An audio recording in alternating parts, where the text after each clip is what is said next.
What is up, my friends? This is the Protect Your Neck podcast, and I'm your host, Dan Tom. Analysts' work you can find over at MMAJunkie.com, as well as ActionNetwork.com. But on this here program, the Protect Your Neck podcast, we break down high-level MMA, but in a slightly different way. With the rare UFC off week, we like to kind of jump back into time with top 5 episodes. History keeps building before our eyes, and it's fun to kind of take a trip back and do a little bit of segments. Full disclosure, I use this idea, top 5 is everywhere, but off a podcast from the Film Vault, they'll do like top 5 bad cops or this or that. Like, why not do this with MMA? And today, I'm going to need a co-host for these, so I often need co-hosts who I really have a knowledge base, I can lean on too, not just to do the topic justice. So it's no disrespect or whatever, but it's an absolute respect to whoever I bring on, and this week I had to bring this man back on, been meaning to bring him back on. We could use so many more guys like Spencer Kyte in this space, that is right. It is at Spencer Kyte. What up, Spencer? Hey man, thank you. I appreciate that intro. It's good to be back. I'm always happy when you reach out and we get to do one of these and do a little bit of like thinking through of, okay, what's my list? I'm a list guy, and so going down and building out a big list, getting that down to a short list, and then getting it down to a top 5 is good fun for me. So I appreciate it. It's fun, it's tough, but again, like, it's not just me, blowing smoke here. When you peel back the onion this far as we do, we kind of get in depth into these topics on this show. You really, if you didn't come prepared or whatnot, or haven't been watching the sport for a while, it might be tough to kind of stay afloat, if you will. And I don't have to worry about that with you at all, Spencer. You're a guy that's just like, I massively respect because of your knowledge base. And even though our Dunbar's number gets absolutely challenged, with the UFC schedule, especially as it is now, to fit names in your head, the fact that you can still remember a lot of things really impresses me, man. So, well, I appreciate that, man. Like you said, it's a rare off week. It's really quite nice to not have anything to do specifically this Saturday. It's a Tuesday here that we're taping this, not to let people know behind the curtain. I don't know when this is going to drop, but like it's the second Tuesday that I haven't had to do Contender Series, so that's been weird too. It's like, oh, this is what Tuesday nights are like. I can do things. I can take my dog for the walk. Great. Right? Yeah, that's. I'm also on the Contender Series beat, so I feel you. And yeah, not to timestamp these episodes too much, but again, it's no hard and fast rules here. But yeah, man, I'm coming off of Contender Series is over, but this is the first week I feel it, because we had that air quote off week, rare UFC off week a couple weeks ago, but there was a Contender Series there. And again, for those of us who work that beat, or if you work Bellator or other beats as well, you're not, you might not feel that air quote off week, as it were. So for me, this is like honestly my first off week in like 21 weeks. I did the math going back to June, because we had that 17-week stretch. And again, if you're on Contender Series, you don't get that off week, then it's followed by, and this happens every year where I'm like, okay, I can't wait to take a break, but I don't want to request till after Contender Series is done, right? And every time, the UFC always schedules a pay-per-view for right after that week. And as you know, Spencer, those pay-per-view weeks, there's no taking times off on those. It's all hands on deck. That's right. So I've been waiting to exhale. This is me crossing the finish line. But again, I'm not complaining here. I know Spencer isn't. We are so grateful. We are so privileged. We are so lucky to be doing this work. But it is extra fun doing these type of episodes. So without further ado, we've got on cue for you guys today, top 5 rematches in MMA. That's right. Not just UFC, not just modern era. We opened the door for everything here. And I may even, maybe it might not make the list. Maybe it's an honorable mentions. We'll see. But I've got stuff ranging from the 90s to Japanese organizations to all over the board. So we'll see where we end up. What do you make of a list like this? Because it's so broad, right? It's so broad. When I put this on your table, I come up to your proverbial desk, I drop it on in front of you. Like, what are your thoughts, Spencer? So I knew I could count on you to go well outside the octagon, and so I've got a couple like honorable mentions and, like, as you said, so sort of older ones that can pull back that'll make the list and things like that, and one that makes my top 5 for sure. But for me, rematches are so fascinating because, I mean, we just saw it very recently. Anytime we see them, right, you have that first fight, or in some cases, the second fight, to be able to pull from and draw from, that just gives you that added excitement, that added tension that hangs over every fight. And whether it's, it was one-sided or it was super close and you're wondering who's going to make up the difference or who's going to gain the advantage. There's something about a rematch. It's why we love them in sports. It's why we love them, especially in combat sports, because so much can change, and sometimes it does, but other times it doesn't. And it just ends up being the same thing. And we see it a second time, and whether it's good or bad or the other, they're still compelling in that lead up because of that history. And to me, anytime you can insert history and add chapters to the story, I'm in even more. Absolutely. And it's funny, and not to timestamp again too much, right now, it's almost ironic that we, especially I, as someone who's kind of complained about this, again, not seriously complained. This is awesome what we get to do, but there's been almost a rematch fatigue. This is being recorded in 2023, and between 2021, arguably to 2023, we've seen a disproportionate amount of rematches. If you look at the timeline of the UFC, even just alone. But that being said, there's been some great rematches just within that timeline that maybe we talk about, maybe we don't. We'll see.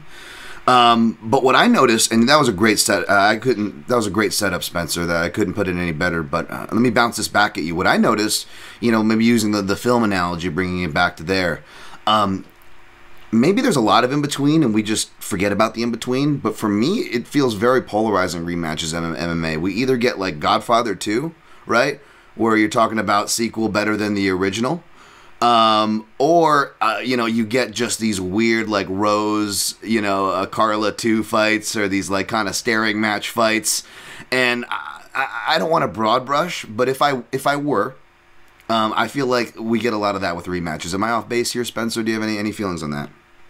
I don't know if you're necessarily off base. I think that one specifically stands out for a lot of us just because it was such a disappointing fight. It was so far removed from the first one. Rose had clearly grown so much that I know for me, I sat here thinking, okay, I want to see how she's going to deal with these things. And Carla had looked so good prior to that and was being more offensive and more attacking with her wrestling, not just settling into top position and hanging out and grinding out time, but was having effective offense from top position and, smashed out a finish against Yan Xiaonan, I believe it was. And so it felt like, okay, we're going to get the grown-up version of this fight now. They fought after Tough 20. It was great, inaugural champion, all like that, but now both are matured. Both are better fighters. And it turned into not great and one of those, why did we make a sequel of this kind of situations to steal your... For me, I don't know. I'm kind of a sucker that, like, if I liked the first film, there's a pretty good chance I'm going to be at least in on the second film. And if it disappoints, fine. But more often than not, like, I'm one of these people that, whether it's films or fights, most of the time I'm pretty happy. Like, even a bad movie, I'm probably going to enjoy. There's room for all of these things. And so it doesn't, as much as I would love more Godfather 2s, right, I think the actual lack of them or the scarcity of them makes them even more better. And so give me a bunch of just solid hitters, solid sequels over and over again. Give me the John Wick franchise. Yeah. Give me the Mission Impossible franchise. I'm in. Yeah, John Wick was going to be is a much more kinder way to say what I think, like, not just the UFC, but I think the general MMA marketing machine goes toward, even in that you want to go back to the mid-aughts and the different promotions there, right? I was probably going to go with a more crude example like Human Centipede 2 or somewhere there between there and Saw 2. But bonus points, by the way, if you want to include any type of film analogies. Not to put the pressure on you or me, Spencer, but let's get into our list before we get too off track on the beaten path. I know I already burned one selection there, so I'm sorry if you had Rose Carla 2 on your top 5 list, which, I felt a little safe burning that one. Yeah, that one you're okay to burn. Are we going 5-1? Are we going 1-5? What are we doing? Counting up? You know what's up. We're going to go count down. So we're going to go from 5-1. We'll save what we think is the best for last if we don't sink each other's battleships first. Because even though there's a lot to pick from, me and Spencer behind the scenes here, no secret, guys, don't be surprised if there's crossover at the same time for a topic like this as well. So, Spencer, you go first. There might be.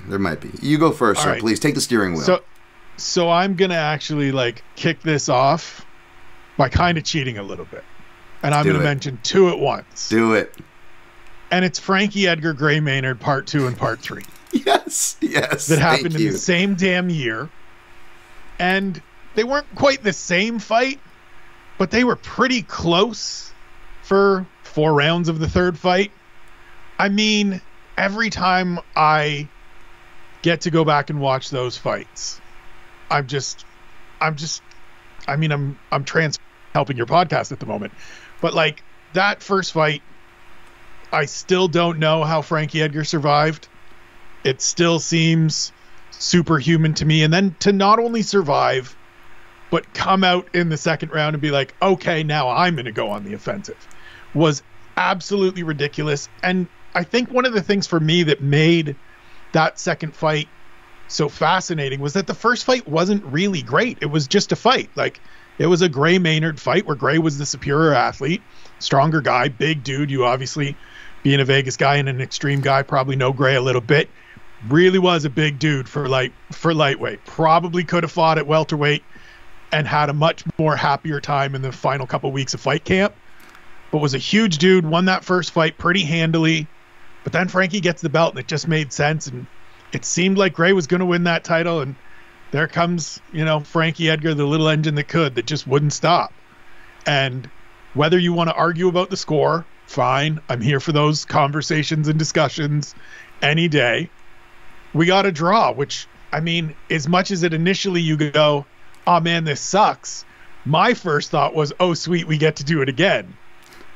And so to then run it back at UFC 133, which, for the record, 2011, 17 pay-per-views, bonkers. Absolutely bonkers. Run it back at UFC 133, and it starts the same way, kind of. Gray Maynard's all over him, and Frankie Edgar has to do the, recovery thing all over again. And then to finish it the way he did, he's already busted up. His nose is shattered. He's had to do the recovery thing, and then catches Gray Maynard as they're coming out of a scramble and just pounds home those left hands to get the finish. An absolutely amazing trilogy, but really 2 piece of fights in 2011 that kick off my list. Dude, that's awesome. I feel like, by the way, the rematch number 2, I feel like that's like a number 5 spot on these lists. If it ever comes up on any list, it's like a perfect number 5 kind of pick, because it's a great fight, but it's like kind of hipsterish because it's got the draw result that perhaps would maybe keep people from putting it as high on their taste buds or memories, like you said, right?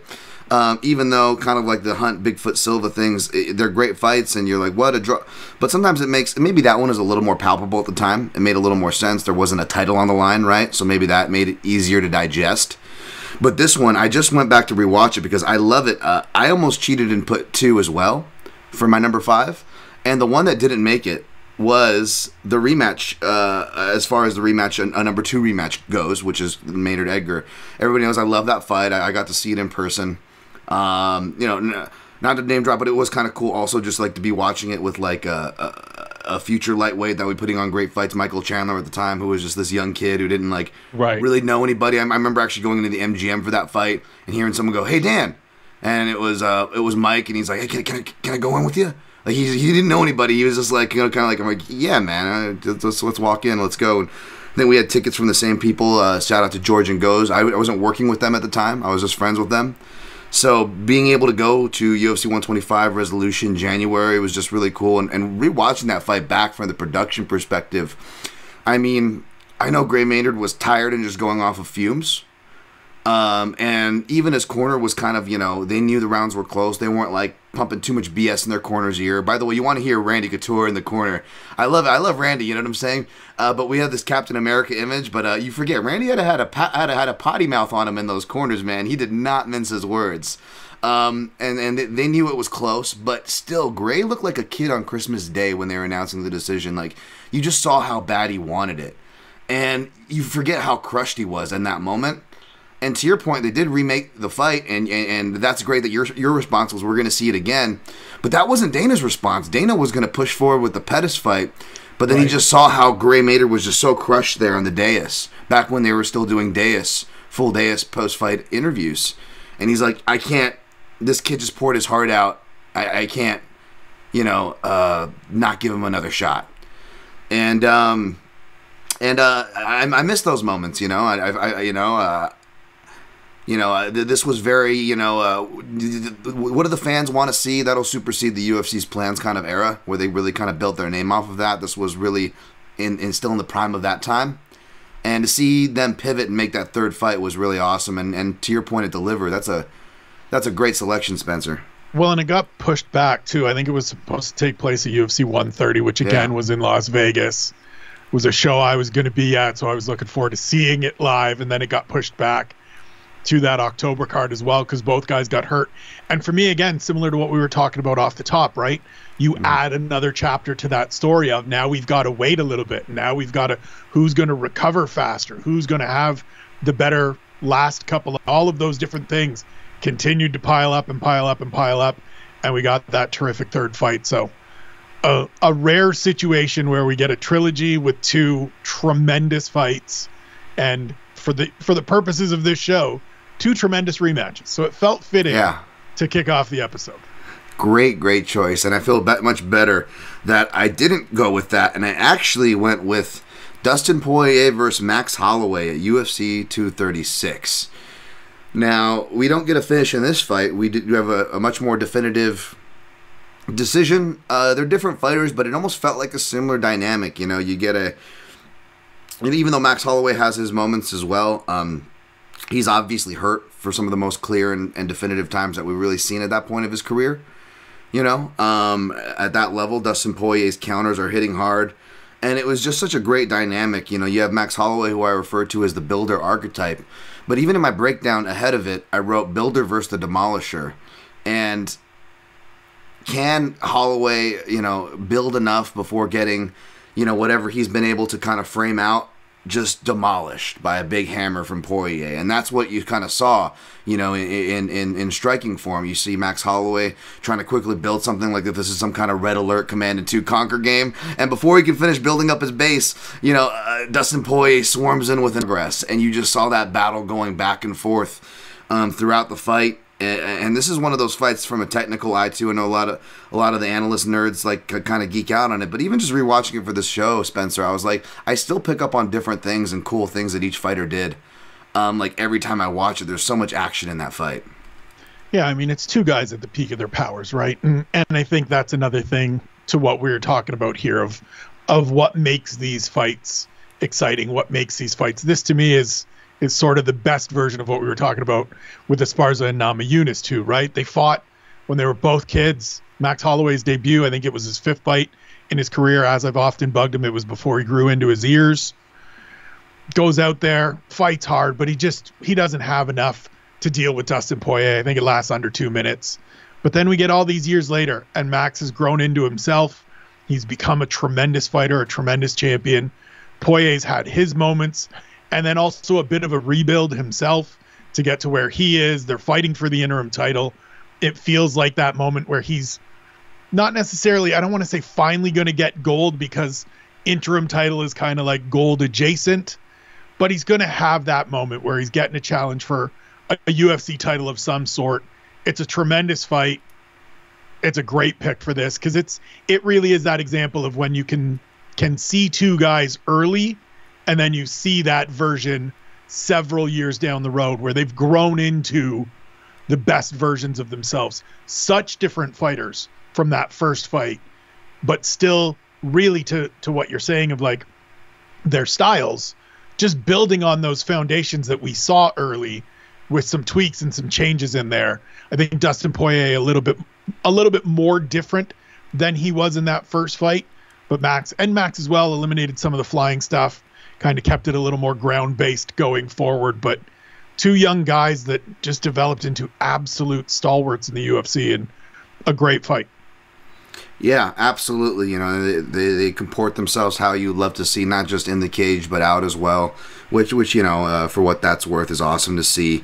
And yeah, this is you kind of touched on this earlier, and it's why that I suggest don't complain too hard when a promotion matches up two prospects together early, because to your point about the stories that can develop between these rematches is, you can still get a classic down the road. Like, yeah, it was a short notice fight or whatever between them first off, but look what we were able to see, you know, kind of down the road, and that is the silver lining to seeing fighters match up. It's not the end of the world if one wins or loses early in their career. You can still get a sweet and even better matchup down the road when they're more developed, to your point. Yeah, it's always one of those tricky things, right? Like I tend to object to it when we're getting prospects that are starting to get close. When you're starting to get into that top 10 range or even title contention range, then I want to see you keep as many fresh options moving forward on parallel tracks as possible. But yeah, in those early days when you're talking about 2, 3, 4 fights into a UFC career, young kids that are still putting it together. Great example, fairly recently, Christian Rodriguez and Cameron Simon, right? A 25-year-old, and I think Cameron Simon turned 23 in 6 weeks or so. And Great show. Great fight, good opportunity, good test for both guys. And 5 years down the road, if they run it back, are we going to be any worse for wear having seen it before? No, we'll be able to look at that and say, well, look, Cameron Simon had good moments here. Christian Rodriguez needed to do this there. Now let's see what happens 5 years later. So really smart way of putting that, of not to get too worked up about it when we get them early like that. Absolutely. I'm curious, man. I'm curious what your number 4 is. Okay, so my number 4 is Spencer Fisher, Sam Stout 2. Nice. So the first fight is, I don't want to say it's controversial, because, it's a close fight. These two dudes went 15 minutes just beating the holy hell out of one another. And Sam Stout got the decision. Now, some people will argue that he shouldn't have. Fine. He did. We got a rematch as a result, and it was awesome. Again, this is another one of those, the layers to the story. Sam Stout, wins that first fight. I believe it's his UFC debut, if I'm remembering correctly as well. It's against a guy in Spencer Fisher who, to me, was always one of those unheralded dudes that you just didn't want to see. You didn't want to be matched up with because you knew it was going to be a long night at the office. Then they go and do it again.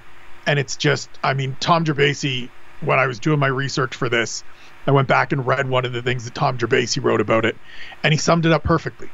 There doesn't always have to be a title on the line. Doesn't always have to be 5-round fights. Doesn't have to always be high stakes.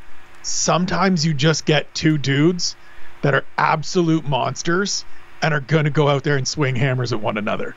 And for 15 minutes, for a second time, these guys went out there and beat the hell out of each other. It's technical. It's crisp. They're hitting harder than you would imagine for lightweights, especially at that time compared to what we were necessarily seeing. It was just an amazing sequel, and still one of my favorite fights of all time. I love it. Great choice. I have it written down here under the honorable mentions, so I'm glad you mentioned it. This was UFC Fight Night 10, I believe, 6/12/07, which I remember that storyline because of that timeline. This was one of the best fights of the year, easily. Yep. It's funny. People consider, some people actually consider the first fight the best fight of the series, even though all three were awesome. But this second fight is also widely considered one of the fights of the year, and personally, it's my favorite one. I'm sure it's Spencer Fisher's favorite one. Because the first one too, you forget Spencer Fisher took it on short notice. Not a guy to really lean on too much of excuses, but you have to wonder about that because Spencer Fisher, win, lose or draw, his fights were awesome. But as far as the wins go, and having an awesome fight, it really came together. I believe he was helping. You look at the timeline; he was helping Jens Pulver train for BJ Penn, a rematch there, and so he was in a camp with some high level guys, and man, his striking just looked sharp, and was just punctuating the exchanges. It was really fantastic. Sam Stout, of course, always in great fights as well. Been a part of some great KOs as well. This series, any chance you get to mention it and shout either of these two guys is great. So I'm glad you brought it up. It's one of those series, and they're two guys. It's one of those rivalries. And it was a friendly rivalry. Yeah. I remember talking to Sammy before the third one. And he said, look, we've been friends ever since. Like, we've stayed in touch. It's always nothing but love. But it's one of those ones to me that sort of often recedes to the background just because there isn't those championship stakes. They're not big names. They're not guys that went on to do huge things in the promotion, though both continued to have good long journeyman careers. And I say journeyman in the proper context, where it means a quality fighter that is able to earn their living regularly and be a tough out inside the cage or ring, however you want to apply it. But it's just one of those ones that for me, whenever we're talking rematches, I don't know whether it's trying to be the hipster or trying to be the guy that has a little bit more deeper knowledge, but it's one that always comes to mind because the first two fights were absolutely phenomenal. The third fight is still a good fight. I think it came a little bit late in the career for both guys. But the first two are just, I mean, if you want 30 minutes of fun action to just watch, put those on back to back and just enjoy yourself. This is great because you're right. Like, and I think these air quote hipster picks, if you want to call it that, are more important. Because oftentimes we get caught up with these lists on trying to say what's the best, what do people, and it's like that's not the point. Like I said, like I said, all the guests, right? It's your list. This is your top 5, right? And we'll get to the listener top 5 for you, the proverbial for the listener on the other side of the speaker. We'll get to your list, so to speak, there. Me's a little different. I got to write these, for MMA Junkie and put something on there in the on print. So I want to make sure I'm doing it justice as well. So I may steer a little more in. I believe it's my number 4, and my number 4 on that note, I guess. Right. This one again, I kind of just alluded to. May go a little more. I don't want to say common because these are elite fights, but more predictable. Especially those of you who know me. You knew this one's going to be on the list. Usually this always ends up at number 1 or 2, as it should for any list it ends up on. But because I've used it so much and because I have honestly just as strong feelings personally for the upcoming, I have it down at number 4 here, and that is Jose Aldo versus Chad Mendes 2 at UFC 179. Any battleship sunk on this one, Spencer? Yeah, it's my number 2. All right. It's my number 2. It's a terrific fight. We'll note that, and you can kind of we'll adjust accordingly. You can kind of jump in here. I'll give it the setup with the volleyball, and you can kind of spike it down. How about that?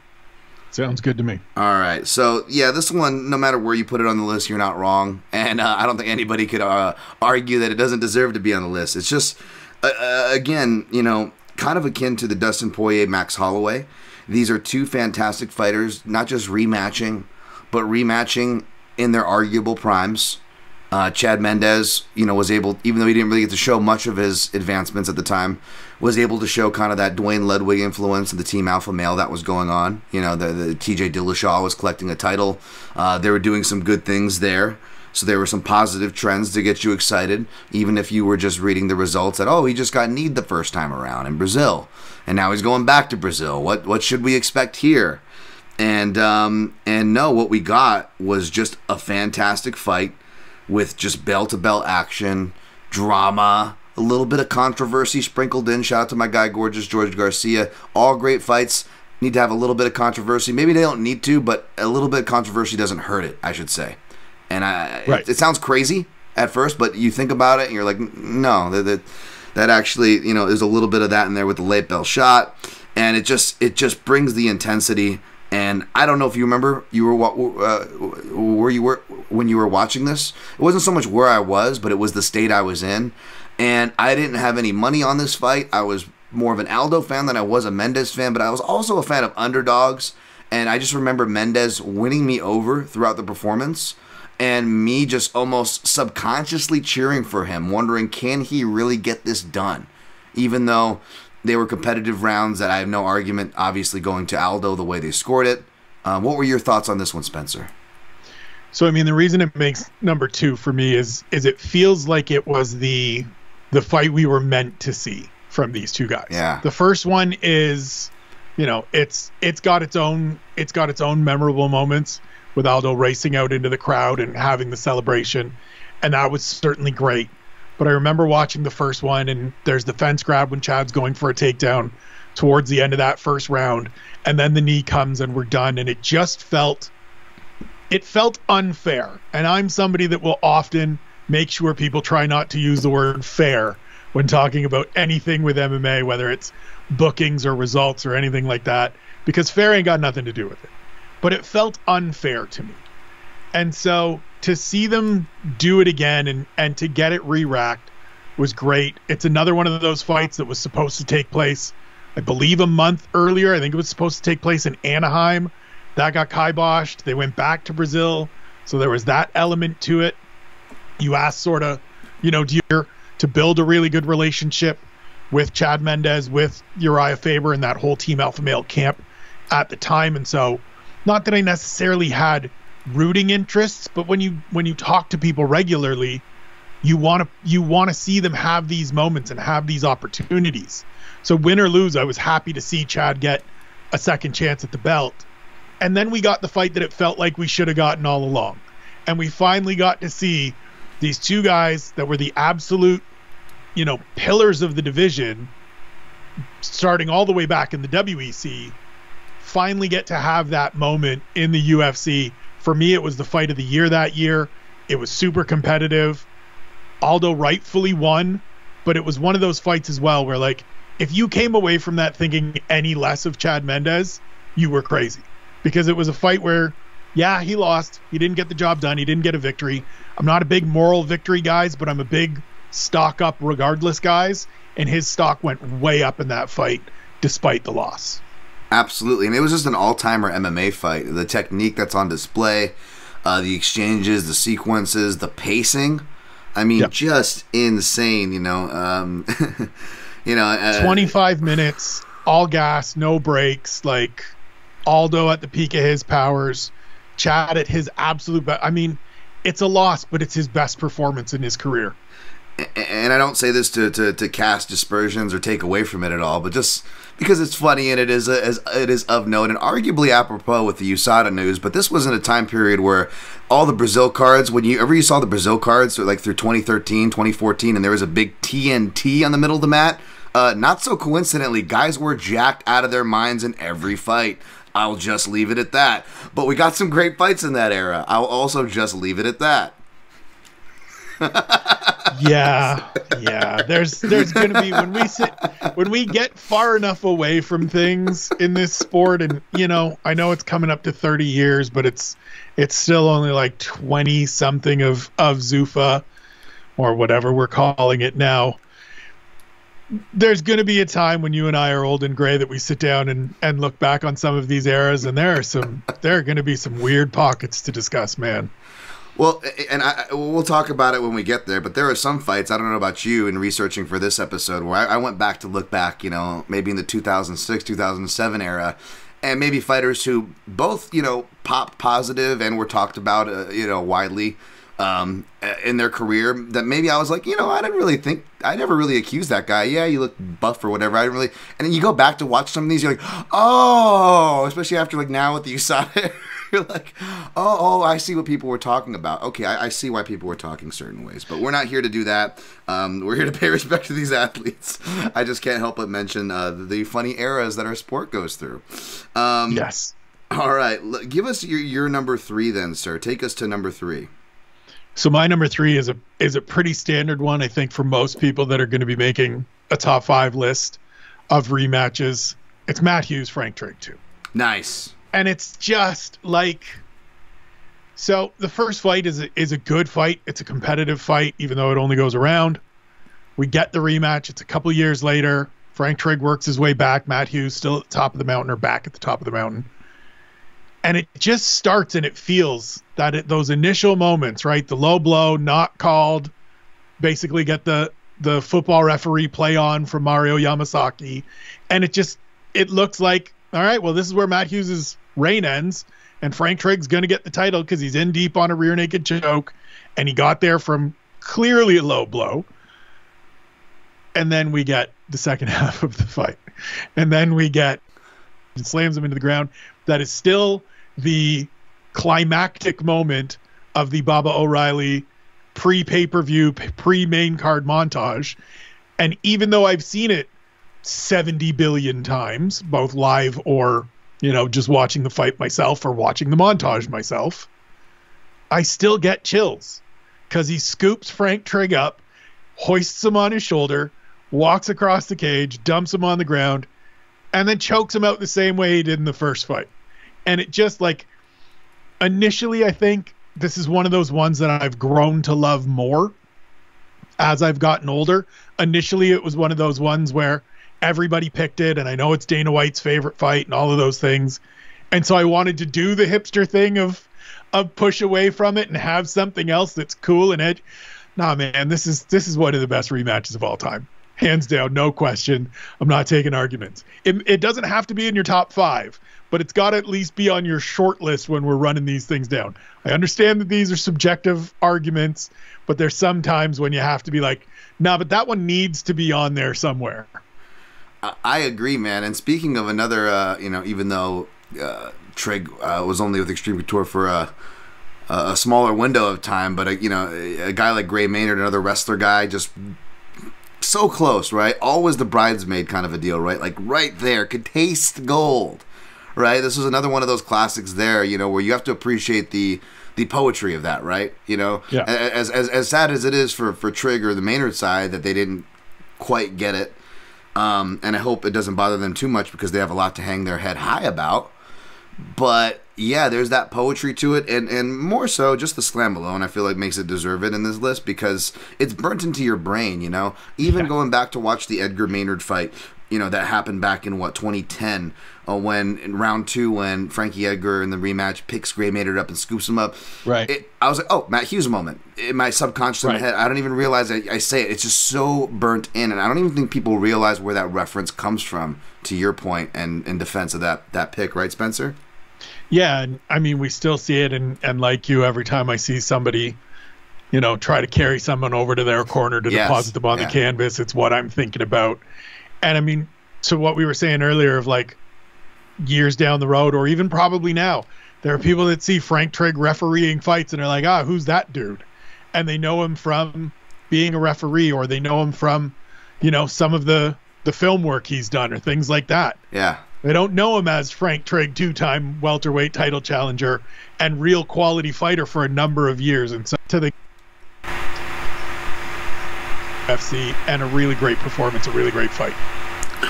Absolutely, man. Absolutely. I recently, Frank Trigg's kind of done it all, man. We'll talk about more Frank Trigg later. Perhaps not in a fight, but he is kind of a part of one of my selections in a weird way, which may give a hint to some of you.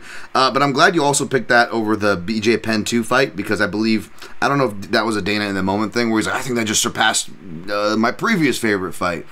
But that was also one that's kind of apropos with Volkanovski's recent rematch to Makhachev, where enough time goes by, and you almost, and I feel like more people would put BJ Penn, Matt Hughes 2 over Frank Trigg 2, which again, I'm more in your camp, Spencer, for what it's worth.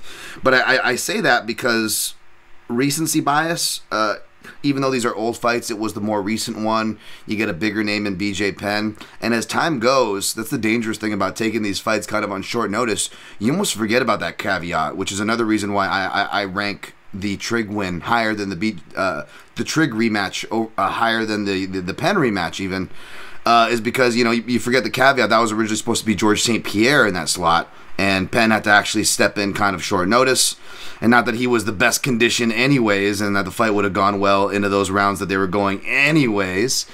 But he ends up injuring himself, doing octopus guard, getting to his back, and suffers similar to Volkanovski, his first stoppage loss, at least inside the octagon at that time, so it just, as you're talking, it's just crazy. We almost forget these little details with enough time goes by, right? Yeah, I mean, it's one of the things that I try to kind of touch on as much as I can in some of my writing when we're talking about wins and losses and what actually happens in between those moments that are noted on Topology or Wikipedia or wherever you look at stuff, right? It'll tell you the bare bones of what the situation was. Here's who won, here's who lost, here's the method, here's the time, here's the round, here's where it took place. But if you didn't see it, or you don't go back and watch it, or you don't remember it, there's so much that can be lost about those fights just in that sort of annotation of what happened. And so to me, it's a thing that I try to point out and talk about regularly of like, remember, these are the things that happened. This is all the stuff that transpired. You mentioned the BJ Penn fight. People will look at it and go, oh, well, he lost the rematch. He lost the rematch probably because he got hurt. If he doesn't get hurt, what happens? Does he get a second win over Matt Hughes? Like, it potentially. I mean, I'm watching Loki again, and it's another one of those branches of the timeline that we can go and explore if we want. Yeah, absolutely, man. It is. I love that too. The alternate histories are kind of crazy. Something that went through my mind as well when you go back to kind of rewatch these. Now, for my number 3, I don't know if this one will be on your list, but this one won't be a surprise to my listeners, let's just say, because I recently talked about this. This is ranked rather highly on this list and ranked rather highly on the recent top 5 middleweight fights that I recently did. And I hate bringing the same fight up again, but I can't not. When you have a good first fight, that's hard enough to overtop, and they still top it with, again, what is like similar to Aldo Mendez, what's considered a great all-timer MMA fight. I have to put George Santiago versus Kazuo Masaki 2 at Sengoku, I believe, 14. Same year were Anderson Silva, the first fight with Chael Sonnen, right? It was just a crazy year in MMA, crazy last half of that year, because this one comes, I believe, in December or so. Sorry, I can't even read my own handwriting. That's how you know you have bad handwriting. But I recently went in depth into this fight. This was arguably a fight of the year at that time. I remember MMA Junkie posting on this fight, and the forums kind of like blowing up when this happened. Of course, this happened, in the wee hours, as Japanese MMA tends to go down. So I didn't admittedly watch it live. I had to go back the next morning. But I was glad I did, Spencer. I was blown away. If those of you have still not watched it since the last Top 5 show, listeners, please remedy that. It's just a great fight. You got a great call. You got Frank Trigg on the call here as well. Again, Frank Trigg, not just a fighter, not just a ref now, but he actually did a really good job at commentating. Was a former Kazuo Masaki opponent, and which we may still talk about. And yeah, this is just a great back and forth fight, dropping each other, grappling, wrestling, MMA in the ring. Michael Schiavello losing his mind. Any recollections? Any opinions on this one, Spencer? I mean, it's a great shout because it's another one of those situations where if you were strictly or are strictly a UFC fan, you have a limited catalog with George Santiago. You now see him cornering fighters, obviously, from his time with Black Zillions and now on through, working with Kamaru Usman and some of the guys at Kill Cliff and things like that. A few fights kind of after the World Victory Road years, a couple before that, things like that. But this was when George Santiago was, one of the best middleweights in the world. And while it wasn't in the UFC and he wasn't fighting necessarily guys that, casual fans were deep on and really understood, the run he had from the Strikeforce Grand Prix through to this fight into coming back to the UFC, that return, even the return fight with Brian Stann, wins fight of the night at UFC 130. Like, this was George Santiago absolutely being a world beater, being one of the best fighters on the planet for his weight class. A tremendous fight.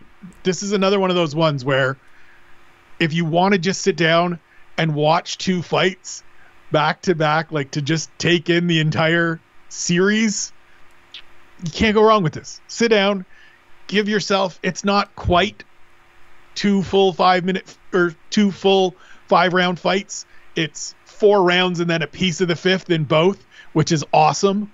Which is part of what made it awesome, is that it was a late finish the first time around and then a late finish or corner stoppage the second time around. Like, just sit down and do yourself the favor of enjoying this nearly 60 minutes of action. I mean, and you don't see corner stoppages very much in MMA, and I'm of the opinion, like, we should see more corner stoppages. We should see more standing stoppages. We should what's the word I'm looking for? Regularize isn't a word, but you know what I'm trying to say. We should normalize. There you go. But this is one of those things, and even, Frank Trigg's very much of a fighter, so he's like, he can't believe it because, Masaki's arguably up on the cards too when his corner throws in the towel. Like, not only does the corner throw in the towel, he is up on the cards in the rematch he so desperately wanted for the title. I mean, high drama poetry, folks. High drama poetry. This is why we love this stuff. It is absolutely why we love this stuff. And I want to jump in my number 2, but we are not only at odds here with the way, since we had some crossover, but also I suspect my number 2 is your number 1. In fact, I suspect it's Probably, so hard that I'm going to let you lead off on your number one, banking that you're going to knock out my number two, and we can just finish with my number one, because I'm going to bet that it's not on your list. We're playing like a poker game here, folks. We don't know each other's list. So my number one is Robbie Lawler, Rory McDonald, too. That was my number two. Go ahead, sir. Set it up for us. I mean, so this one, there's so much about this one. I'm in attendance for it, so that's great. That's awesome. Wow. Nice. I had known and covered Rory McDonald for the whole of his UFC career, and knew him a little bit before he got to the UFC. Obviously, he's a British Columbia native. I am living here in the fine province of British Columbia now. It was a championship fight, and so essentially the setup with PR was, if Rory wins this fight, the minute he gets back home to British Columbia, he is coming to Vancouver, and he is coming to your newspaper offices. So be ready to interview UFC World Champion Rory McDonald on Monday. So that's set in my head all week of, let's get this organized. I've got to organize that on the back end of this fight and make sure my editors know and make sure we get this all set up. Here's what I want to do. I want to sit down. We're going to do a video. We're going to do whatever we can. It's going to be great. He's going to be all busted up. It's going to make for great drama, great pictures.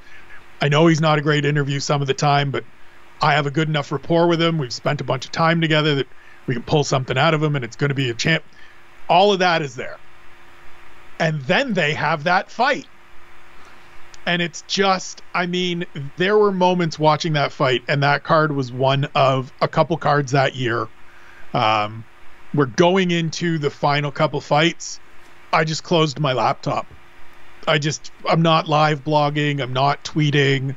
I'm not doing anything else. I want to just soak all of this in. And so it's UFC 189, originally supposed to be headlined by McGregor and Aldo. It is nearly 20,000 Irish individuals in the MGM Grand. It's just an electric atmosphere the entire week. That night is still the craziest live sporting event I have been to. And I mean, I've been at Toronto Blue Jays clinching the American League East. I was at a Stanley Cup winning game when I was very young. This was the thing. And so I just closed my laptop and sat there and thought, this is probably going to be a pretty good fight. Robbie Lawler is at the peak of his powers during his resurgence. An amazing story to get back to the title, or to get to the title and to the top of the UFC. Rory McDonald, obviously, all those ties. And then it's that fight. And there's moments where it looks like Rory McDonald is on the cusp of finishing Robbie Lawler, only to not. And then they have that stare down at the end of the fourth round with Big John jumping in between them. And it's just, they're both beat up. They're both bloody. They're both battered. And it's just heart. It's just grit. And it's one of those times after the fact now, I can look back on it and go, oh God, I feel bad for them. I feel horrible for them because I know the toll that it took on both of them physically. But in that moment, you see them standing there and Robbie's lip is split apart. It's just absolutely torn apart. Rory McDonald is an absolute mess. And they just want it so badly that they both just won't. Neither one wants to break eye contact. Neither one wants to be the one that turns and walks to their corner. They just want to stand there and be like, I'll spend this 60 seconds standing right here if you let me. And they finally go back to their corner, and we get a minute into the fifth round, and it ends because Rory's body just says enough. Heart-wise, mind-wise, mentality-wise, that kid wanted to continue competing, and his body said, no, man, we're done. We can't take anymore.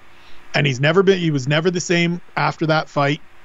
Robbie Lawler, I think he defended the title once more, if I'm not mistaken, the Carlos Condit fight, which, we can argue whether he defended the title once more or not. But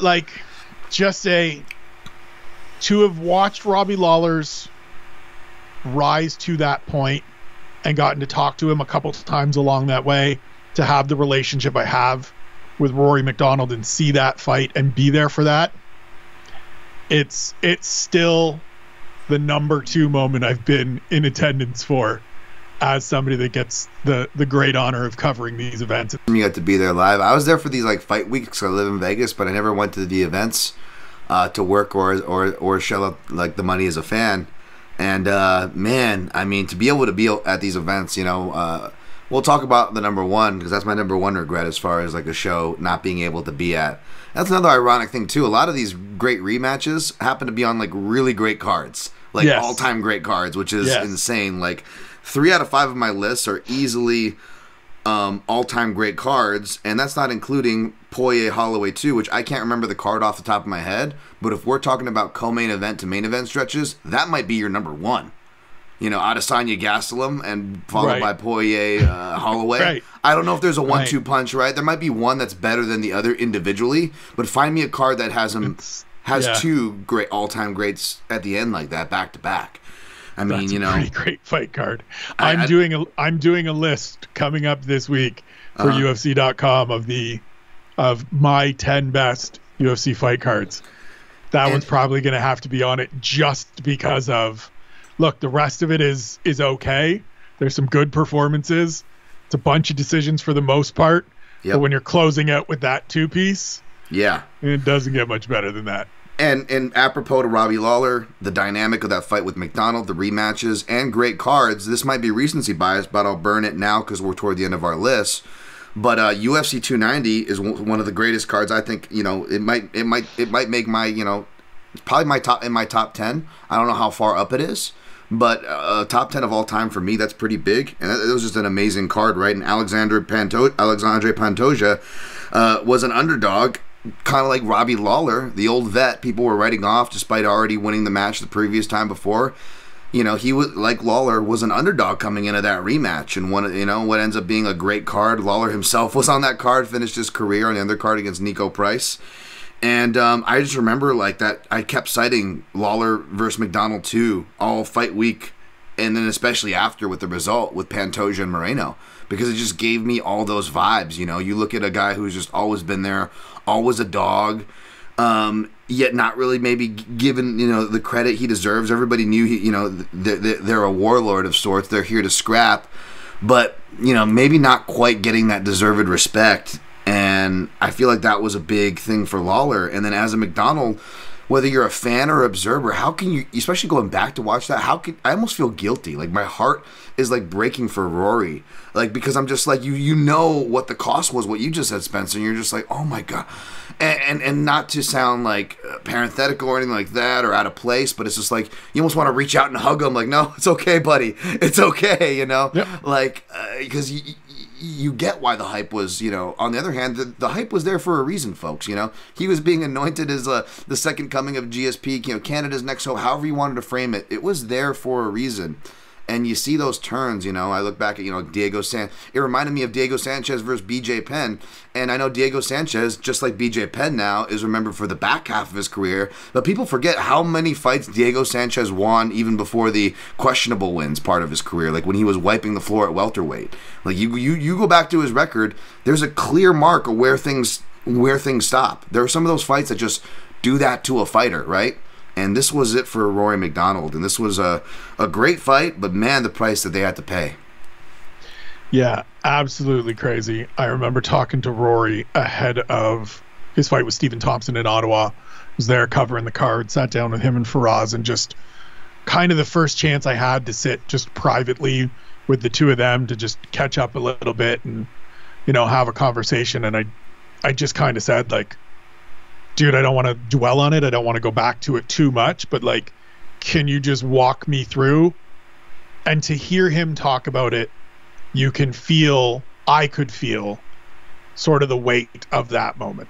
And that's one of the things that I don't take lightly. It's one of the things that it's one of the reasons I've started to do a lot more video interviews when I speak to people now, is a lot gets conveyed in the things that aren't said. Mm-hmm. And just sitting there with him and watching the way his body reacted to it and watching sort of the facial changes as he spoke about it. Oh. I knew how much it meant going in, but to hear it from him afterwards again is just one of those, like, your heart breaks for these people at times. And I don't mean that in any kind of like patronizing, they need to be coddled or anything like that way. But like, I know how much this young man put into his career and dedicated himself to this career to battle a whole bunch of, unnecessary criticism, a lot of taunting, a lot of not quite bullying, but like just people giving him shit for no reason. Like, and he's just out here trying to do the one of the few things that brings him joy and that he's really damn good at. And then to get that close and not get there, it's one of those things that I will forever remember of like, man, like, I think there's always athletes for me that I think of as, they had all the tools, they had all the skills, and either they didn't quite put it together, they got in their own way, whatever, something came up with them that they didn't get to that point. Rory McDonald wrung every single ounce of himself out to try to get that title, and he came up short still. And that's one of those things that I will forever, until I'm done with this, think about and think, man, like, as you were saying with Frank Trigg, right? You get that close and it just slips away. Yep. It's crazy. It's like just like Kazuo Misaki, he was up on the cards going into the fifth as well, and that's where it gets stopped. Last thing I'll say about this fight before we move on and get out of here and finish up the list is just go back and watch this fight. Watch, especially the last 2 rounds. 2+ rounds. Watch Big John McCarthy next to someone like Spencer, who has that kind of insight on the ground rapport with these fighters. Big John also has one of the best recaps you'll hear of this fight. Of course, he was the man in there, but we interviewed on MMA Junkie Radio, and he was talking about just his knowledge of seeing people getting beat up and could see where the fight momentum was going even before people were. And not only was Rory up, but he had Robbie kind of rocked and in bad shape, I believe, toward the end of a lot of those rounds, right? But if you look at it at a certain point, even though, Big John, believe during round 3, and as we're fading into round 4, Big John is focused in on Robbie, and Robbie's to the point of having to constantly go, I'm okay. But even before you start realizing how bad things are for Rory, if you go back and watch the fight, Big John knew. And Big John gets a lot of crap, whether it's, there's commentating and being a cop, whatever.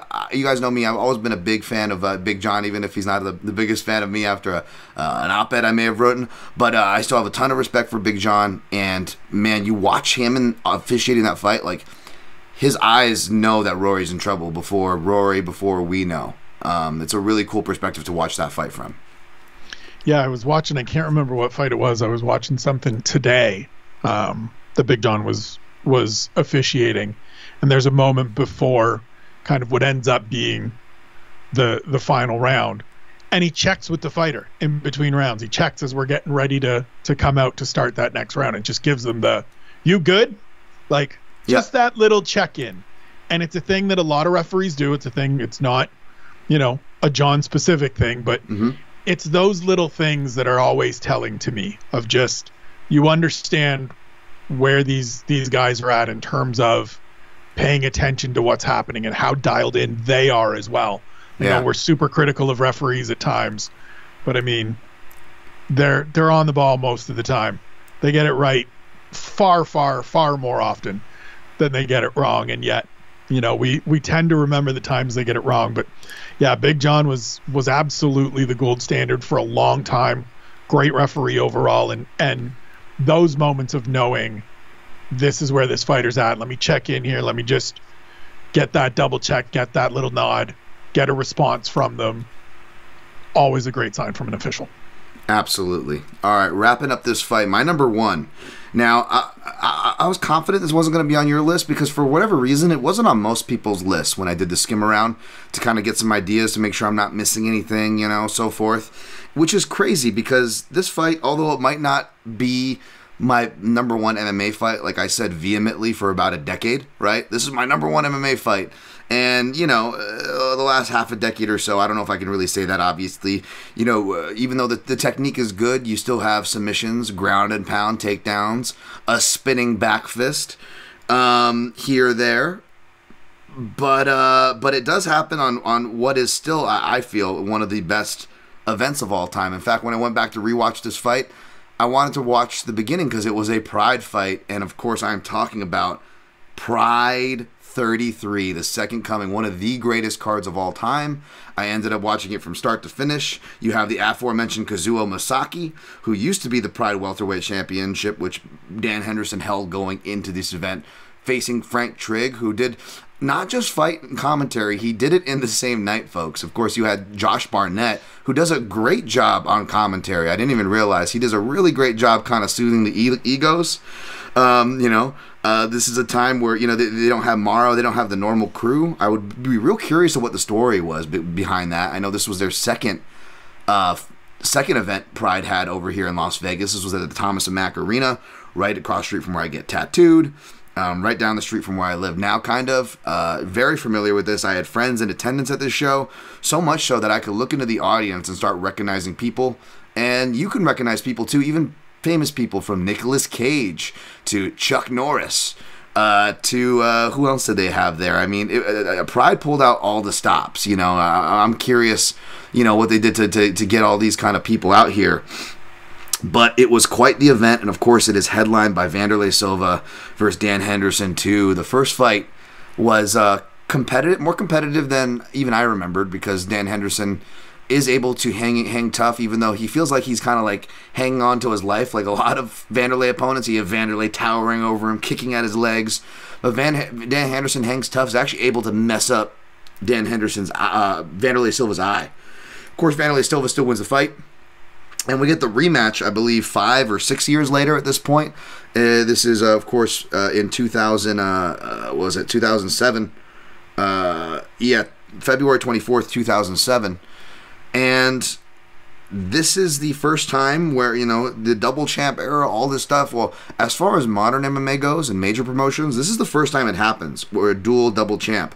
And that is when Dan Henderson goes up and takes what Pride called the middleweight championship.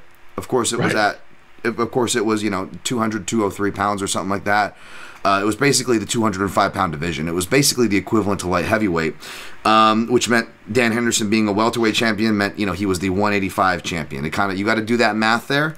But Vanderlei Silva, I know he was beaten by Crow Cop before this, so it's not like he wasn't stopped before or anything like that. It wasn't like he didn't lose, because he did lose, even though he didn't. He was the only. Bustamante, I believe, so I don't have it in front of me. I don't know the details of those fights. But basically, as far as title fights go, he was the only Pride middleweight champion that the organization knew. And that was a 5 to 6 year run at that time. So even though there's Grand Prix and these non-title bouts that you will see maybe like a loss or draw or whatever here for Vanderlei Silva, right? He was still recognized and respected, is what I'm trying to say, as still a Tyson of the division, right? A Tyson of the sport. This is the guy who really put shootbox on the map. Even at this time, even though Shogun already had his 2005 run and put himself on the map, like Vanderlei was the guy, right? You see Rafael Cordero in the corner, which is great. We talked about like all these American top team coaches that you see in corners now. It's like, go back and watch Mike Brown. Go back and watch George Santiago, right? Right. Like, that's how older we're getting. But then there's some of these dudes who also fought, like Rafael Cordero, who have been in the corners for these legendary fights and are still in the corners today. And then you've got Matt Lindland, Team Quest, of course, the late, great Sean Tompkins, by the way, who worked with Randy Couture and Dan Henderson at this point of the career. I was lucky enough to take some classes under Sean Tompkins at Extreme Couture. So, you're really awesome kind of ensemble, going into this fight. And you get a bit of everything. Dan Henderson and Vanderlei Silva are just rocking each other back and forth. It's insane. And by the way, go back to watch this fight. I caught this time. I didn't catch this before, Spencer. But when they're going back to the replays of round 1, where it's just back and forth of the guys rocking each other, one of my favorite things on UFC fights is rewatching Joe Silva's reaction. Like, we all know the classic Stephan Bonner, John Jones, where he goes, loses his mind, and Joe Rogan lights him up on the replay, right, and makes fun of Joe Silva. They don't acknowledge him on the broadcast, but Joe Silva and Lorenzo Fertitta are actually in attendance at this Pride event, and they're sitting about 3 or 4 rows up, and they're perfectly captured. And you see Joe Silva. Say what you will about him, the guy is an absolute fan, right? And I was going to say there may not be a bigger fight fan, ever than Joe Silva. He is losing his mind. He's like, whoa! He's Quagmire at the strip club. It is literally that animation gif, minus the money falling out of his pockets. He is losing it. No Frank Fertitta, no Dana. But Lorenzo and Joe Silva are at this event, and good for them because it was a great event. Of course, Dan Henderson, known for his right hand, right? Even at this time, he's already known for it. But it was one of the best left hook knockouts you see. Knocks him out with the left hook. Vanderlei Silva goes out cold. You get your classic da da da da da da da da da da Pride music playing, right? The confetti coming down. I mean, it is just classic, man. It's what made Dan Henderson and cemented him as one of my favorite fighters then and still of all time. Always been a big fan of these fighters who go up in weight and take these crazy challenges, and it paid off for Dan Henderson this time. So that's my number one. Yeah, it's another great shout, and it's another one of those ones for folks that only caught on to them each when they came for what I will call their extended UFC run. Each of them had obviously made kind of one-off appearances very much earlier in their careers. But once they finally came over and they had all of this Pride history behind them, if you only saw the tail end of things, if you only saw the later career version of each of these men, go and watch some of these fights. However you need to get them, whether you need to get physical media from your friends that are nerds that still have DVDs and have stockpiled these things, or if they still have VHS tapes and you have a VCR, then by all means go and burn those old grainy things. Or if you want to go on Fight Pass or wherever else you get your fights from, go watch them, because there's a reason I have a Evan Showman sketch of Vanderlei Silva greeting me when I walk in my door. That's so awesome. This dude was a killer.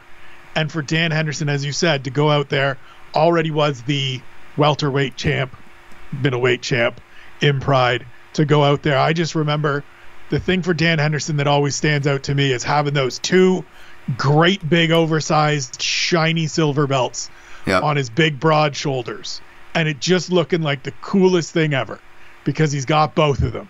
And that means he's the baddest dude on the planet. Now, it didn't necessarily go that way when he came to the UFC and lost back-to-back title fights, but so be it. For that moment, when he knocked out Vanderlei Silva, it's pretty hard to argue against Dan Henderson being one of, if not the baddest dude walking God's green earth at that time. This is an amazing pick. Yeah, he unfortunately had to run into one of the few times you got focused prime Quentin Rampage Jackson. Yeah. And, a guy named Anderson Silva in the prime of his title run. No big deal. Yeah, kind of came in against some absolute killers. Fought Rampage overseas. That's also part of, I'm sure, a kind of weird thing of going across the pond to fight this one, and probably on a weird time based on when they wanted to air. I think it was one of those tape delayed Spike TV jobs that we got back in those days. It was awful. I was playing a show in ASU, next to ASU, so there was a bunch of party kids there, but it was a punk rock show, and it was a rebuild fest. It was cool. I got to play with some of my favorite bands, and I was all bummed because me and my bass player were big MMA fans, right?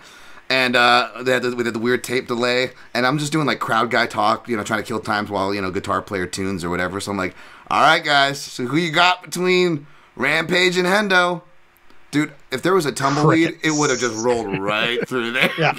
Just a bunch of kids in black shirts just looking at me wide-eyed, blinking. What? We don't watch fighting. We don't like fighting. All right, this one's cold. Yeah. On to the next song. All right, and on to the listener list so we can I can get my guests out of here at an apropos time and pay off your guys' of course, contributions at the PYN Podcast on all social platforms. If you want to follow or contribute to the show at Dan Tom MMA, make sure you hit like and subscribe here. Appreciate that. So you want to follow us here. That's Dan Tom MMA as well on YouTube. So Dan Tom MMA at the PYN Podcast, the Protecting Neck Podcast. Not too crazy. We got Christopher at Aguilar MMA. He says, give me Aldo Mendez, I imagine two. Santiago Masaki. You copy of my list, sir? No, good so far. Melendez Thompson, great shout. Great series. Speaking of great lightweight series, right? Edgar Maynard and Hughes Trigg. It's like half of Spencer, half of me. A combination of our lists with a little Strike Force sprinkled in. Let's get an A+ for me. Not that I'm grading these or in any position to. Dingus, actual Dingus, says, damn motherfucker. Okay, well, I appreciate the shout. Here we go. I got my guy Dan Albert, analyst I respect, at Typewriting DA to follow. He goes, I'll give you 11. Silva versus Jackson. There you go. That was a solid one. We have the Muay Thai knees there in pride. Romero versus Whitaker. That's on my honorable mentions list. That'll make the actual honorable mentions list. I know it's always the bridesmaid with me, that fight. Santiago Masaki, we talked about that. Lawler Roy, we talked about that. Diaz McGregor, really underrated. Not underrated because it's so talked about, but it's really good. For people that want to just hate on things because it's popular, I'd say pump the brakes. I really enjoyed that rematch. The Diaz McGregor. Not so much you, Spence? I enjoyed it. I mean, I was fortunate to be in the building for UFC 196, and so the first one just lingers so much differently for me. Sure, of course. And it just all of the everything that happened leading into that fight just felt like it took away for me a little bit from it, that we had the, retire. It should have been at UFC 200. I'll just come out and say it. It should have been absolutely. UFC 200. And for it to not be there, it was like, oh my God, I remember I was getting on a plane to go cover something. I think probably UFC 197, maybe. And that's when Conor announced his retirement. And it was like, oh great. Yeah. So this is what we're going to talk about now for the rest of this. Conor's out. Yeah. And now UFC 200 is in more shambles. No one was more deflated than Miesha Tate. I was in the practice room when she got the news that it was deflated. Yes. She was standing to make some extra money off that. Yes. And you could argue that deflated into her performance. And I will say the last thing, McGregor versus Diaz. I was babysitting Rick Story's dog in a hotel room in Vegas during that fight. And nice. That's notable because Rick Story got kicked in the face by Cowboy Cerrone on that same card. So that was really, really awkward. But, the Cowboy Tekken combo. That's right. But, me, I'm here for the dogs and shared a coach. So I was just doing a favor. Rick Story was a nice guy, though. He has Holloway versus Poirier, Edgar versus Maynard, Aldo versus Mendez, Volkanovski, Holloway. Okay. Shouts to that one. Joe B versus Ortiz. That's low-key good shout. I like that one. Yeah. Pantoja. Always shout out to Joe B. Yep. Speaking of flyweights, Pantoja Moreno. Again, that one's going to be right up there on my honorable mentions list. And and Jacek versus Gadelia. I love that one. That's another that's a good call. That was one where I feel like I nailed the dynamic on that one pretty well, even though it seems obvious now in hindsight, knowing both fighters. Ghost Phantom, my guy Ghost says, not very creative entry, but Lawler versus McDonald 2 and Figgy versus Moreno 3 for the technical adjustments. All right, I appreciate those shouts. I mean, you could put any of number 2 and number 3, Figgy Moreno, in there. Moreno winning the belt and Figgy winning it back. Very good selections. Yeah, although I think the first one, despite all the fouls and the draw, is like my favorite fight between those two. That's because I'm weird. James Kendrick says Whaley versus Joanna 2 just because of the result. I know you guys are big Whaley fans. It's hard, though. That's the same reason with the Romero-Whitaker 2 fight, which is, granted, less of a popular opinion and less of an obvious opinion. But if I feel, or you feel, like the first fight is better than the rematch, I felt like it was hard to justify putting it on my best rematches list if I like the first fight better, if that made sense. Yeah. No, that makes sense. I understand that. Not that it's wrong if anybody did. Loathe, at Stacked MMA, Jones/Cormier. Cormier came in much improved and was winning right with a better game plan before his core reaction of ducking into kicks ended it. Cormier was doing much better than people realize. I would agree with that from memory, but yeah, that was it. It's also one of the best John Joneses, man, as far as like him in boxing range as well in that second fight, which you also have to give credit for too. He also says Leon Usman 2, 4 rounds of thinking, why book this Squatch Mass rematch only to have it end with the headshot done? I don't blame that one. Yeah, that one's tough. Because it was okay for 24 minutes, and then it was oh shit for a minute, or in that final minute when headshot bang landed. One other one, a couple others from my list. I had Hendo Hua 2. Obviously, their back and forth exhaustion fest. How the hell that missed? Yes, great shout. That was one, and shout to Bellator 106, Eddie Alvarez defeating Michael Chandler in their rematch. Both of their fights were amazing. I wrote that one down as well. I believe their first one took place the same night as Hendo Hua 2. Yep. So that day goes down in history as, good Lord, there's some real good fighting going on. Yeah, it was funny, man. I was just watching Gil Martinez screaming at Gray Maynard in the corner for Maynard Edgar 2, going like, "Oh, just hold on, Gil. In a couple years, you'll be in the same position. You're gonna get a championship win with Chandler over Alvarez." Yeah. That was a great one too. I wrote that one down. Last listener list from my guy Andrew. Great grappling follow along as well. Follow him on Twitter at Open Note Grappling. Open Note Grappling is his handle. First five that came to mind: Alvarez versus Chandler. Speak of the devil. GSP Hughes, classic. Gotta mention that one. Lawler McDonald, all right. Connor Diaz, we talked about that, and Jones Cormier, yeah, we talked about that one too. All great choices there. That ends it for listeners' lists. Anything before we get out of here that wasn't mentioned that you had written down? No, I mean, I pared this down. I whittled it down to a fairly short list, and I think we covered everything for me. But there were some good listener ones. The Jędrzejczyk Gadela shout is a good one. Yep. That moment where Joanna calls her to the center of the cage is still maybe the swaggiest moment I've ever seen of anybody in the octagon. That is. Shouts to Joanna. Shouts to Joanna Champion, now, always, and forever. That is awesome. I will shout DJ versus Henry Cejudo 2. Dominic Cruz versus Uriah Faber 2 is a classic.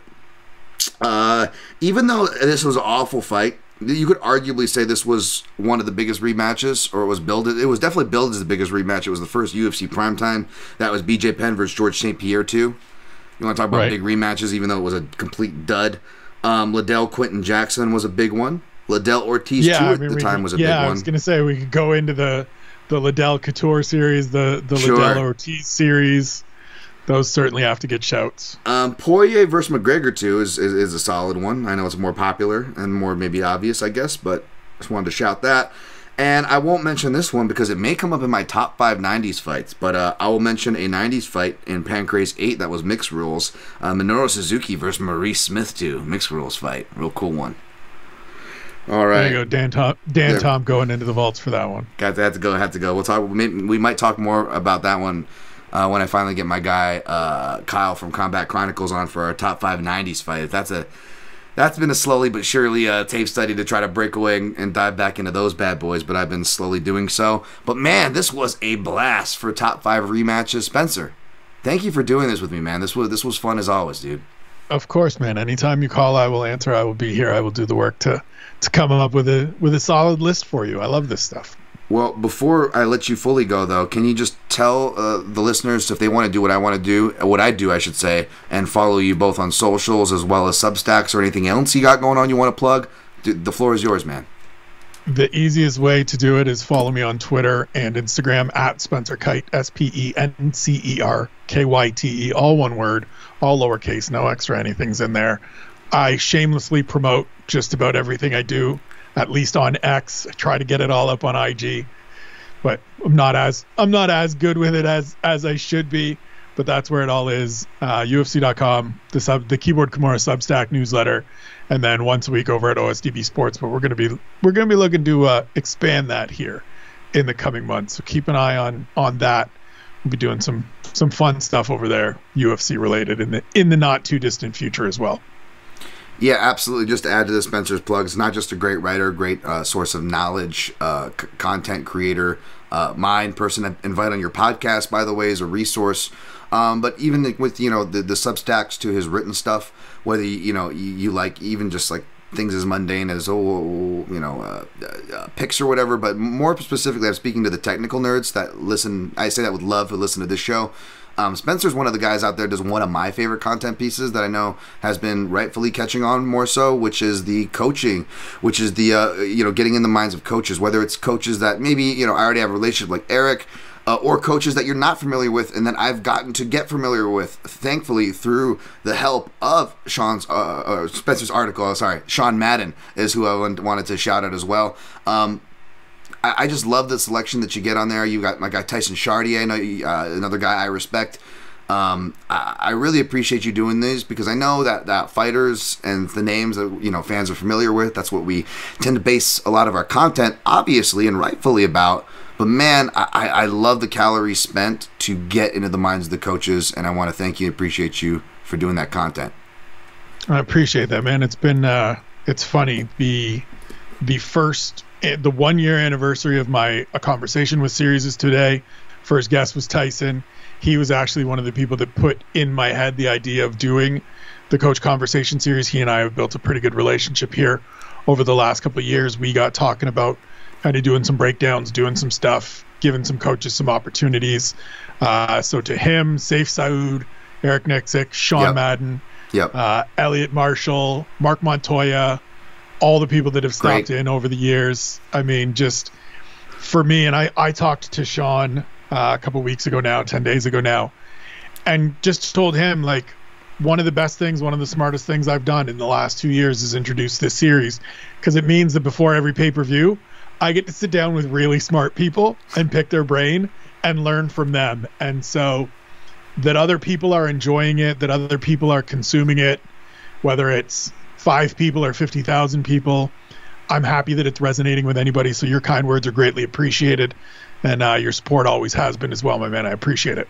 No worries. If you want to support this podcast, of course, it's at the PYN Podcast on all social platforms. You can find me at Dan Tom MMA, as you can see on the screen, as well as see at Spencer Kyte to find Spencer. And again, all the things that he just mentioned there. You want to support this show, that is free. Of course, it is supported by my website, mixedmartialanalyst.com, which, of course, you go click through. There are click-through links, whether you shop it on it or Amazon. You got to scroll down, maybe toggle to the right if you're on the mobile there. And, of course, there is a secure PayPal link if you just want to donate to this free show straight up. Also, in the Linktree descriptions, where you can find me, again, at all social platforms, at Dan Tom MMA. Hit the like if you haven't done so already. Subscribe. I will link up some other past top 5 videos if you want to continue to peruse through the channel on YouTube. Thank you to our audio listeners on iTunes. 5-star ratings and reviews are appreciated. In fact, if you get them in soon, you may be read just like I read listener lists here on the next program heretofore. So until next time, please enjoy these weeks off. Get outside. Enjoy family, friends, furry creatures, whatever your definitions of friends or family. Just put the love out there, and hopefully you're getting it back. And always protect your neck.